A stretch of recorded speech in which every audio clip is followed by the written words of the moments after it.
이번 시간에 고해성사에서의 의탁의 정신 그거를 설명을 해드렸습니다.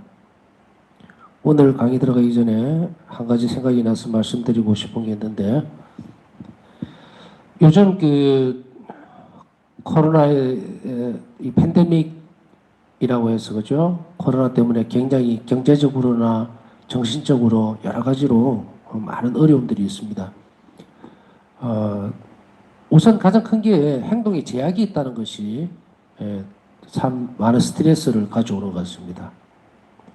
또 평상시에 아무렇지도 않게 느꼈던 것들이 지금을 하려고 그러면은 너무 많이 힘들고, 또 여러 가지 하여간에 막 경제적이든 아니면 정신적이든 또 환경적이든 대단히 많이 힘이 든 시간들을 보냅니다.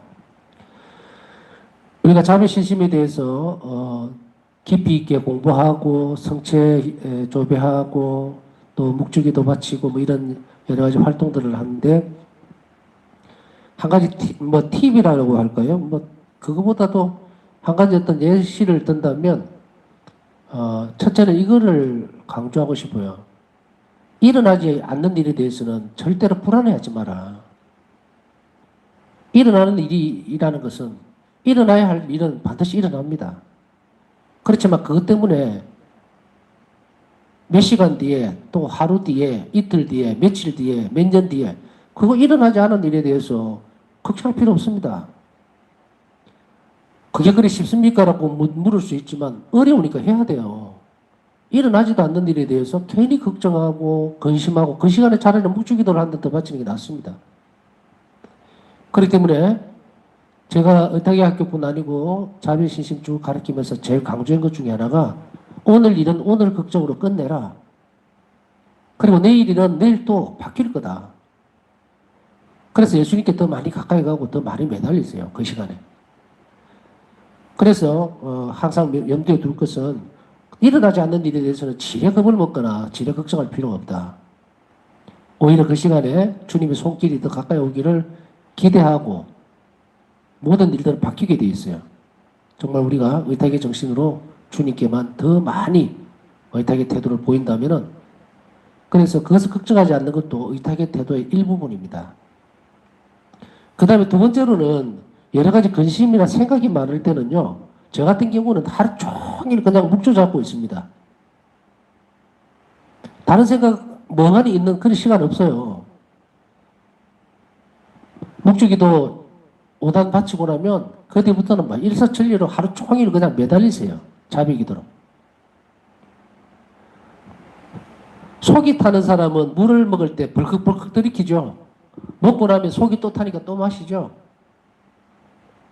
우리의 조급함이나 다급함, 또 우리가 그만큼 이 부분이 걱정스럽고 하면요, 그거에 대한 태도를 보여야 돼요. 태도를 보여야 됩니다. 그래서 옛날에는 이런 말이 있잖아요. 병은 자랑하고 아플 때는 고함을 질러라고. 치료를 받는데 고함을 안 지르면 못 알아듣습니다. 의사가. 이게 아픈 건지 안 아픈 건지 표시를 내야 돼요. 그 중에서 주님 앞에 우리 애타는 마음들을, 조급한 마음들, 정말 불안한 마음들, 그것들을, 또 우리 약함이죠. 그걸 드러내려면 계속 기도에 매달려야 됩니다. 기도 열심히 하십시오. 이렇게 놨더니 십자가의 길 또는 자비기도 바치거나 아니면 묵주기도 몇 단 그러지 말고 하루 종일 해보세요. 하루 종일. 맨날 며칠이고 죽을 것 같으면 그 표를 내라고요. 예수님은 그렇게 매달리는 사람 안 내칩니다, 절대. 근데 우리는 어떻게 합니까? 아유, 오늘 기도 참 많이 했다. 자비기도 100단 바쳤다. 24시간 중에 어떤 때는 깨서 그냥 너무 걱정이 많으면 잠도 안 오죠. 그때 이 생각, 저 생각하지 말고 묵주 잡고 계속 매달려 오세요. 자비기도 계속 매달리십시오. 이 자비기도가 얼마나 대단한지 모릅니다. 실행하지 않는 기도는요, 아무 효과도 없어요. 지난 시간에 우리 의탁의 학교에서 그 고해성사에서 의탁의 정신에 대해서, 의탁의 태도에 대해서 이야기를 했죠. 이것이 그냥 마지막 그 구절에 소절에 조금 넘어가 버린 것이 있어서 이걸 다시 한 번 더 되짚어보고 가겠습니다.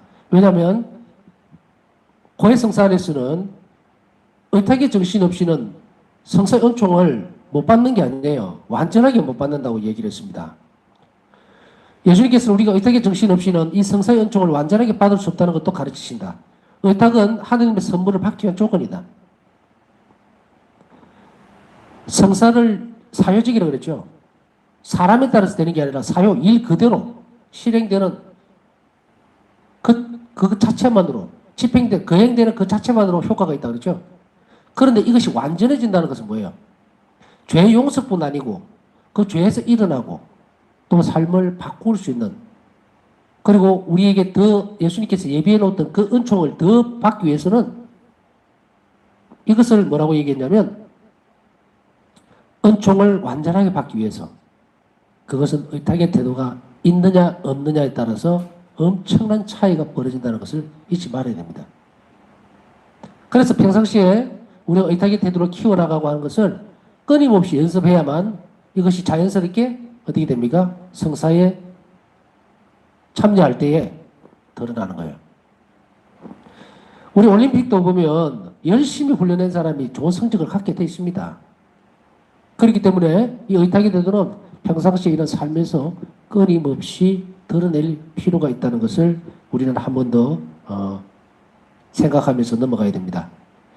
이 자비의 샘은 오직 의탁이라는 그릇으로만 은총을 부을 수 있다는 사실을 영혼들에게 말해주어라. 자비의 샘이라고 했어요. 의탁의 그릇으로만 이 자비를 받을 수 있다. 이 은총을 얻을 수 있다 이거예요. 그들이 의탁이 크다면 나의 관대하면 한계가 없을 것이다. 일기 1602번. 의탁의 태도가 크면 클수록 예수님께서 우리에게 주시는 관대하면은 한계가 없을 것이다. 자비에는 한계가 없을 것이다 이 말입니다. 그 다음에 의탁은 우리가 거룩한 고해성사의 은총으로 다가갈 수 있게 해줍니다. 고해성사를 받으러 갈 때는 언제나 큰 신뢰를 가지고 너 자신을 내 자비에 완전히 맡겨라. 그러면 나는 내 은총을 너에게 풍성히 베풀어 줄 것이다. 일기 1602번. 죄의 성찰에서 거치는 사람들이 있으면 안 됩니다. 아, 내 이거 정말 잘못했네. 이것만 하는 것이 아니고 내가 잘못했기 때문에 또 예수님을 아주 아프게 했기 때문에, 고통스럽게 했기 때문에 이것에 대해서 후회하고 그리고 다시 하지 않겠다는, 반복하지 않겠다는, 내 약함 때문에 왔으면 그것에 필요한 은총을 주시리라고 믿고 맡기는 태도. 그러면은 예수님의 자비가 나에게 와닿는다면 나는 이것을 싫어할 것이다. 두 번 다시 반복하지 않을 것이다. 이런 것들로 합치가 되죠. 그렇기 때문에 큰 신뢰를 가지고 하나님 자비를 청하러 와야 한다. 그러면은 너에게 풍성히 은총을 베풀어 줄 것이다. 이 말입니다. 또한 의탁은 이 고해수 안에서의 의탁뿐 아니고, 의탁이라는 이 태도는 사제를 예수님의 대리자로 믿는 태도로서 표현이 됩니다. 사제를 예수님의 대리자로서 믿는 태도로서 표현이 된다. 이 대목에서 참 할 말이 많지만 그러나 좀 생략을 하겠습니다. 교회 안에서조차도 사제들에게 대해서 세속적으로 대하려고 하는 시도들이 참 많습니다.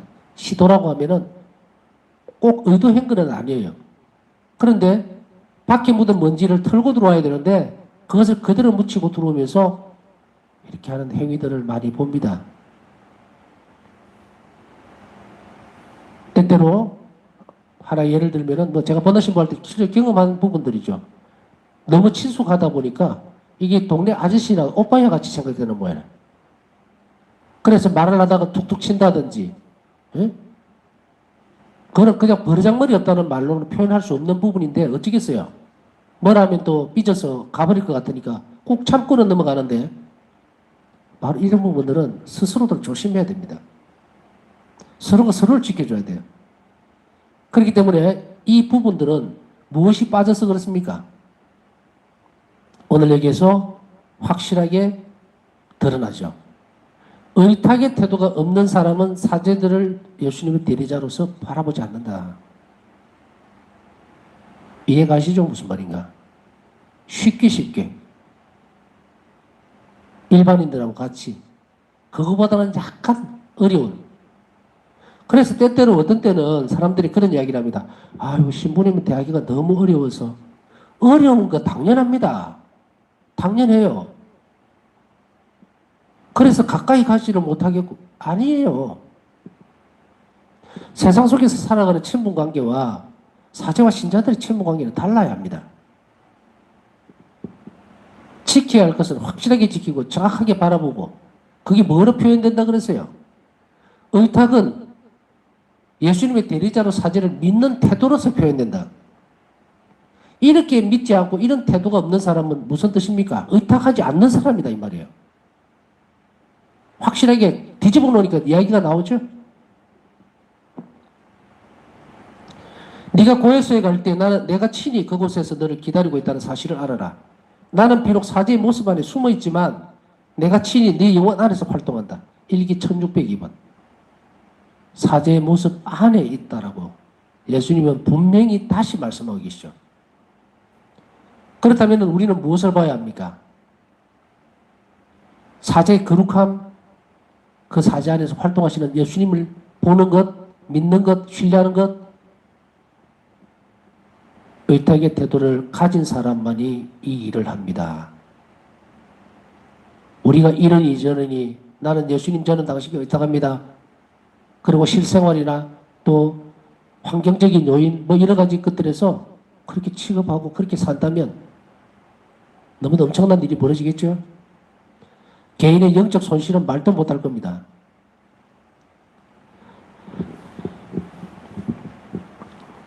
사제가 거룩함은 바로 그 안에서 예수님께서 이 성사를 통해서 활동하시기 때문입니다.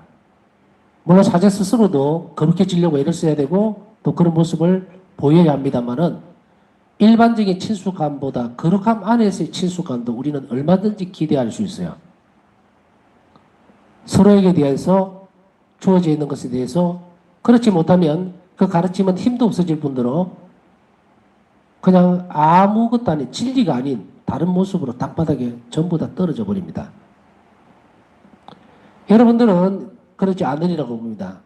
항상 여러분들이 본 땅에서 사제들을 바라볼 때에 믿음과 신뢰의 눈으로 바라보도록 애를 쓰십시오. 아, 저 신분이 뭐 그런데 어떻고 저렇고 저 우리 본당 신분이 어쩌고 함부로 절대로 어떤 경우에도 입에 올리지 말았으면 좋겠다. 그것은 바로 예수님을 욕하는 겁니다. 바로 떼어놓고 판단할 수 있는 부분들이 아닙니다. 우리는 동료 사제들, 저도 마찬가지예요. 동료 사제들 안에 예수님께서 계시는 거룩함으로 봅니다. 그래서 후배들이라고 할지라도 함부로 의, 니, 내 그렇게 잘 안 합니다. 우리의 태도가 우리 스스로의 거룩함을 무너뜨릴 수 있다는 것을 잘 알아들어야 됩니다. 그렇게 되어지는 태도를 우리 스스로 견지해 나갈 때에 교회는 거룩해지고 사제들은 더욱더 거룩해질 겁니다. 또한 동시에 그 사제를 통해서 신자들은 깊이 있게 하느님을 모실 수 있는 사람으로 성장할 수 있다. 이렇게 얘기를 할 수 있죠.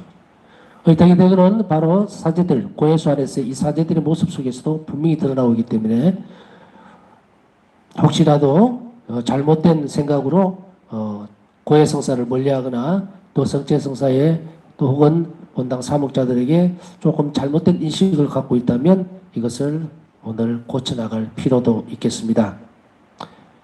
이것을 묵상하면서 저 또한 마찬가지입니다. 뭐 신자들을 나무리고 나를 부리는 것은 아무것도 없어요. 잘 살자는 거예요. 사제들 또한 저도 사제로서 신자들을 항상 거룩한 사람들, 성도로서 보려고 애를 많이 씁니다. 일반 모임이 아니고 신자들의 모임은 늘 그렇게 해야 되고 그곳에서 예수님 중심적인 말들이 나올 수 있도록 애를 씁니다. 때때로 실패할 때도 있어요. 분위기상 실패할 때도 있겠지만 즉시 후회를 많이 합니다. 그리고 또 고쳐나가고 또 고치고 있고 고쳐졌고 우리 모두 이런 노력들을 통해서 예수님께 더 가까이 가는 거죠. 우리가 성장을 멈춰버린다면 더 가능성은 없습니다. 부족한 것은 괜찮습니다. 왜? 잘할 수 있고 성장할 수 있는 그 가능성이 있기 때문에. 그런데 완숙해졌다고 판단하면 그것만큼 힘든 사람이 없어요. 늘 우리는 이 빈자리를 예수님께 양보해 드릴 수 있도록 서로가 노력을 한다면 오늘 일기 1602번처럼 비록 사제 모습 안에 숨어 있지만 내가 친히 너의 영혼 안에서 활동한다. 그걸 신뢰해야만 고해를 하는 사람 명문 안에서 예수님이 활동하실 수 있다. 이런 말입니다. 그 다음에 고해성사에서 사제는 오로지 예수님의 도구라는 사실을 예수님께서는 파우스타 수녀에게 여러 번 반복하여 말씀하셨습니다. 이 부분은 이제 사제에 대한 부분이죠. 이 대목을 묵상하면서 많은 생각들을 가지게 되고 늘 되돌아서 생각해 봅니다. 고해소 안에서 사제들이 사제로서 신자들을 따뜻하게 맞아들였는지, 또 그들의 목소리에 귀를 기울이고 있었는지, 혹은 정말 필요한 만큼 예수님께서 뭘 원하셔서 말씀을 해주기를 바라시는지 고민하고 묵상했는지 여러 가지 태도들을 생각하는 거예요. 또한 제대로 살지 못하면 고해소 안에서 예수님 말씀과 또 예수님께서 활동하시는 것을 방해할 수 있다는 그런 무거운 책임감도 같이 갖고 있습니다. 잘 정화되지 못하면 수로가 막혀버리면 사제가 사제로서 제대로 살지 못하고 열심히 하려는 그런 노력이 없다면 수도 간에 녹이 쓸면 어떻게 됩니까? 녹물이 나오죠. 그러니 예수님께서는 사제들에게 예수님의 도구라는 것을 잊지 말아야 한다. 한 번씩 고해성사를 이렇게 주다 보면요, 고해소 안에서 정말 말도 아닌 그런 경우들을 당하지만 그래도 이럴 때마다 그런 생각을 해요. 예수님이시라면 어떻게 하실까? 내가 용서를 못 해준다고 해서, 용서하는 마음이 없다고 해서 예수님까지 용서를 안 하신다는 그런 것은 없어요. 예수님은 그냥 너무 좋아요. 그냥 용서해 주라는 거예요. 그런데 그게 내 자신의 한계 때문에 막히면 안 된다는 그런 성찰들을 늘 하게 되고, 신자들은 마찬가지로 자신의 잘못이 잘 성찰되지 못하면 예수님께서 들어오시려고 하는데 내 영혼 안으로 고해소에서 밀어내버리면 그것만큼 엄청난 손실이 없을 겁니다. 예수님께서는 성녀가 성직자의 인간의 모습을 통해 흘러나오는 하느님의 은총을 잃어버리지 않도록 믿음을 가지고 순명할 것을 요구하셨습니다. 성직자의 인간의 모습을 통해, 이거는 설명 안 하겠습니다. 성직자의 태도, 모습만 보면서 그것을 자신의 편견이나 생각으로 묶어두게 되면 하나님 은총을 잃어버리게 됩니다. 그러지 않도록 믿음을 가지고 순명한 것을 예수님은 파우스타 성녀에게 요구를 하셨습니다. 내 딸아, 네가 내 현존 안에서 고해성사를 준비하는 것처럼 고백도 마찬가지로 내 앞에서 하는 것이다. 사람인 사제는 나의 스크린일 뿐이다. 화면이요? 스크린, 화면. 딱 TV가 하는 역할이 뭡니까? TV가 자기 자신을 자랑합니까? 아니죠. 방송 내보내는 대로 그대로 보여줍니다. 결코 내가 어떤 사제를 사용하는지 분석하려고 하지 말고 나에게 하듯이 너희 영혼을 열고 고백하여라. 그러면 나의 빛으로 너희 영혼을 가득 채울 것이다. 일기 1725번. 다시 한 번 더 말씀드릴게요. 결코 내가 어떤 사제를 사용하는지 분석하려고 하지 말고, 파우스타성의 일기 보면 이런 대목들, 이런 부분들이 많이 나오죠. 피정 중에 피정 지도라는 신부님한테 갔다가 엉뚱한 소리를 듣기도 하고 모욕을 당하기도 하고, 어떤 데는 심지어 어떤 고해 신부에게서는 수녀님은 두 번 다시 그런 이야기를 하면 안 됩니다. 정신이 나갔습니다. 이런 소리까지 들어요. 그래도 순명했어요. 사람을 안 골랐다는 이야기입니다. 사람을 고르지 않고 예수님께서 나에게 선택하는 대로 가라. 내가 오늘 발길이 이쪽에 머물렀으면 그리 가라. 이 대목을 보면서 어떤 때는 이런 부분이 있어요. 판공성사, 합동판공성사를 주러 가면 바깥에 이렇게 그냥 고해소 이것만 적어놨으면 좋겠어요. 제 개인적인 생각입니다. 누구 이름을 적어놓으니까 어떤 때는 이래요. 들어와서 아이고 신부님 찾아가 한참 돌아다녔네요. 그러면은 저는 그냥 웃습니다. 뭐라고 하지는 않아요. 안 하는데 특별하게 수도자들에게 있었는 고해 신부가 있었어요. 정해져 있는 고해 신부가. 그 경우를 제외하고는, 또 혹은 평신도들 중에서도 나는 저분에게 고해 성사를 매번 보아서 보는 거로 허락을 받고, 허락이라는 것은 뭐 본인이 정한다고 되는 그런 경우도 있어요. 나는 우리 본당 신부님한테 매번 볼 거야. 그럼 계속 하면 되는 거고. 그래, 특별한 경우에는 정말 내 사정을 잘 알아들어 줄 수 있을 것 같은 그런 신부님한테 가서 고역사를 계속해서 보고 하는 거는 뭐 무방합니다. 그걸 이래저래 뭐 이야기할 수 있는 부분은 아닙니다만은, 그러나 매번 충실할 것. 고해소에서 또 고해사제에게 저는 이렇게요. 판공성사를 보러 간다든지 아니면은 이렇게 하면은 신부님들 만나잖아요. 그러면 저는 떠나기 전에 기도합니다. 기도하고 예수님 오늘 제가 어느 신부님에게 성사를 봐야 할지 정해 주십시오. 기도하고 그냥 가요. 그러고 나서 딱 보이면 저분에게 제가 보겠습니다. 하면은 뭐 보좌 신부님이 됐든 주임 신부님이 됐든 성사 좀 주시겠습니까? 하고 성사 봐요. 여기서 한 가지만 더 덧붙이자면 고해 성사를 보기 전에 예수님께 오늘 내가 고해 성사를 볼 사제를 축복해 주시고, 그리고 내가 청하는 이 내용들, 내 영혼의 사정을 잘 알아서 좋은 말씀을, 훈계를 나한테 해줄 수 있도록 예수님께 성자 앞에서 청하고, 그리고 고해 성사를 보러 가면 어떤 신부님이든 상관이 없다. 나는 그렇게 생각을 해요. 그 다음에 파우스타 수녀는 믿음의 눈을 가지고 고해 성사를 사지를 통해 살아계신 예수님과 만나는 것으로 보려고 노력했다. 파우스타 성녀는 종종 이렇게 말했다. 오 그리스도님, 당신과 사제는 하나이기에 저는 사람에게 가는 것이 아니라 당신께 나아가는 것처럼 고해 성사를 받으러 갈 것입니다. 일기 1715번. 여기서 보세요. 파우스타 성녀는 믿음의 눈을 가지고 예수님과 만나는 것으로 고해 성사를 통해서 사제를 통해 그렇게 노력했다예요. 노력했다. 우리 또한 노력하라는 이야기죠. 그렇게 해야 합니다. 그 다음에 고해 성사에서 받는 위대한 선물을 깨달으면서 파우스타 수녀의 마음은 놀라움, 경외, 감사로 가득 찼으며 그래서 결심을 했습니다. 자, 이런 노력들이 고해 성사 안에서 점진적으로 은총의 선물들을 그 영혼은 받아들입니다. 그래서 때때로 고해 성사에서 놀라운 은총들, 또 경외심, 또 감사, 이런 것들을 우리도 또한 느낄 수 있습니다. 그러나 앞에서 말씀드렸던 이런 노력들이 없으면 결코 이 선물을 받지 못한다. 이렇게 또 뒤집어서도 볼 수 있겠죠. 고해소를 떠날 때 나는 내 영혼 안에 아름답게 꾸며진 이 놀랍고 헤아릴 수 없는 자비 기적에 대해 성삼 있게 큰 감사를 드릴 것이다. 일기 225번. 일기 25번입니다.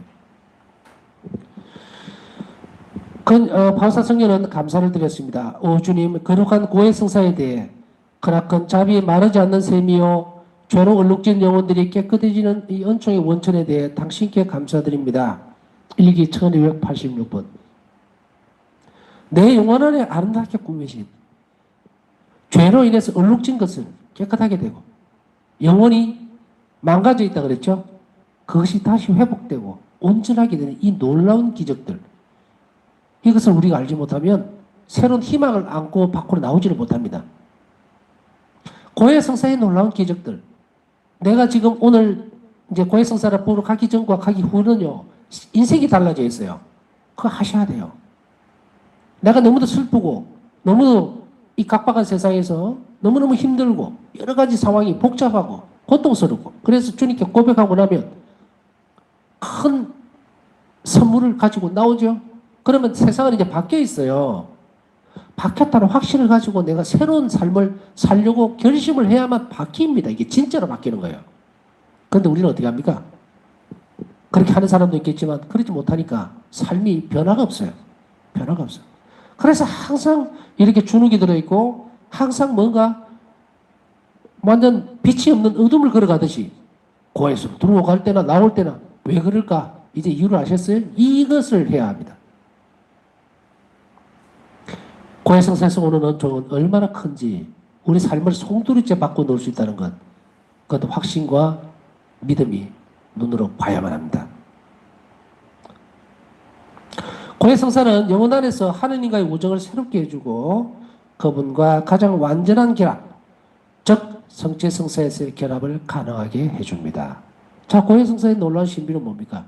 이제 고해성사 안에서 우리가 온전하게 영혼을 하느님께 열어보였다면 이제 성체성사 안에서 성체 안에 계시는 예수님과 그 영혼은 하나로 결합한다. 놀라운 신비인데 이게 이렇게 할 게 아니에요. 이제 예수님께서 내 안에 사시는데 세상에 뭘 그렇게 걱정을 많이 하나? 왜 근심을 그렇게 많이 하는가? 내가 세상에 이래 근심을 하면요, 예수님은 얼마나 슬퍼하는지 모릅니다. 왜? 여러분들 이런 경험들이 있어요? 잘 아는 집에 혹은 자기 집에 떡 놀러 갔단 말이에요? 들르러 갔어요, 방문하러? 그런데 딱 갔는데 반가워하기는 그냥 각자 자기 일 보고 TV 보고 왔나? 이 정도만 하고 아무것도 없으면은 그냥 쭈삣쭈삣하지. 내가 이 집에 손님인데 내가 이 가족인가 아닌가 좌불 안색이죠. 앉아라는 말인가 서라는 말인가 가라는 말인가 있으라는 말인가 전혀 모르면 막 안절부절을 하게 되죠. 그러면서 어떻게 합니까? 나를 환영해 주지 않으니 나는 안 올란다. 나한테 전혀 관심도 없다. 자기들끼리 밥 먹었다 소리도 안 하고 이러면 엄청난 일이 안에서 일어나죠. 방이라는 구조와 가족이라는 말을 썼습니다만 이걸 그대로 내 영혼 안으로 옮겨와 보세요. 내 영혼 안에 예수님께서 손님이 아니라 주인으로 와 계시는데 나는 번잡스럽게 내일 일을 걱정하고 또 있지도 않는 일들에 대해서 고민을 하고 이러면서 정신이 그쪽으로 싹 다가가 있으면 어떻게 돼요? 예수님 혼자 슬퍼하는 거예요. 너무너무 슬퍼하죠. 내가 주인으로, 보스로, 주님으로 왔는데 너희들은 나를 거들떠도 안 본다. 너는 딴 생각만 하고 있구나. 이러니 무슨 변화가 일어납니까? 무슨 변화가 일어나요? 예수님께서 내 안에 오셨으니 이제 주님께서 나하고 함께하고 있다는 명확한 표가 됐는데 고해성사 잘 보고 정말 성실하게 주님과 만났고 이제는 내 영혼 안으로 오셨는데 이제 내가 변화시키지 못할 일이 무엇이 있느냐는 거예요. 그게 돈입니까? 명예입니까? 권력입니까? 필요하다면 다 하실 수 있는데 그럼에도 불구하고 머리 위에다 산더미 같은 고민. 그래서 예수님이 얘야 뭘 그렇게 걱정하냐면 저리 좀 가 계세요. 내 지금 고민을 아주 심각하게 하고 있는 중이니까 간섭하지 마세요. 이러나요?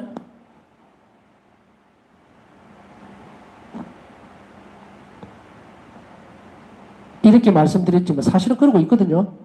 그러고 있어요. 얘야 너무 그렇게 힘들어하지 말아라. 조용히 하세요 좀. 제가 좀 슬픈 일이 좀 있어서 그래요. 이렇게 해버리면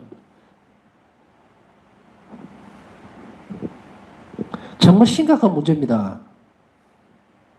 뭐 사실은 심각한 문제기는 한데요. 지금 제가 여러분들에게 현실적인 고민들을 해결해주고 있는 겁니다. 지금 이렇게 해결하시면 돼요. 기쁘게 사십시오. 감사드리고 사세요. 방법과 형태만 대신에 거룩하게 사십시오. 온전하게, 순결하게. 그렇게 살면 이 모든 일들은 주님께서 다 하실 수 있어요. 이게 성사입니다. 얼마나 놀라운 보물을 우리가 가지고 있는지 잘 알아들어야 됩니다. 고해성사는 영혼 안에서 하나님과 우정을 새롭게 하고 결합시켜준다 했습니다. 그 다음에 성체성사는 그리스도 현존, 희생, 그리고 축제, 즉 친교라는 세 차원에서 볼 수가 있습니다. 현존, 그 다음에 그리스도 희생으로 되어진 거죠. 십자가, 그리고 축제, 나눔이죠. 이 세 차원에서 볼 수가 있습니다. 왜냐하면 성체성사는 십자가상과 예수님의 현존을 재현하는 것이기 때문입니다. 그렇죠? 십자가상의 재현, 십자가상의 제사, 그것을 우리는 매번 마음만 먹으면 참여할 수 있습니다. 이 얼마나 놀라운 신비가 우리에게 열려져 있습니까? 그래서 십자가상에 예수님의 현존을 재현한다. 재현이라는 말은 말 그대로 이렇게 뭐 연극 보여주듯이 비슷하게 흉내내는 게 아니에요. 존재시킨다. 바로 미사가 거행되는 그 순간에 예수님께서는 바로 빵과 포도주로 변화되어요. 그리고 그 예수님이 내 안으로 현존하러 들어오신다는 거예요. 이런 믿음과 태도가 필요합니다. 살아있는 하나님을 받아들이는 것, 모시는 것. 이것은 바로 의탁의 태도를 꾸준하게, 성실하게 키워나가고 그 덕성을 쌓아가는 사람에게만 가능한 이야기다. 지금까지 의탁의 학교를 쭉 잘 따라오셨으니까 혹시나 오늘 강의 들으면서 저 대목은 잘 못 알아듣겠다면 앞으로 가십시오. 앞으로 다 설명해놨어요. 이 태도를 완전하게 갖추면 집이 한 채 지어진 거예요. 집이 지어진 사람은 절대로 이제 비가 온다고 해서 비 맞을 걱정 안 합니다. 바람 분다고 해서 세상에 풍파가 온다고 해서 그 비바람 때문에 감기 걸릴까 병들까 걱정 안 합니다. 집을 잘 지어서 나중에 의탁학교가 끝났을 때 이제 완전한 집의 모습을 내 영혼 안에 갖출 수 있도록 우리는 남은 시간들도 잘 준비하고 실천적으로는 매일매일 이 의탁의 태도를 연습을 하시기 바랍니다. 남은 시간 주님께 성차성사, 고해성사 이 칠성사의 큰 은총으로 우리를 당신과 결합시켜 주시는 그 자비로움에 감사드리면서 필요한 은총들도 청하고 그리고 우리가 우리 자신들을 더 깊이 잘 성찰하고 또 자신을 알 수 있는 그런 은총을 청하면서 남은 시간 묵상하도록 하겠습니다.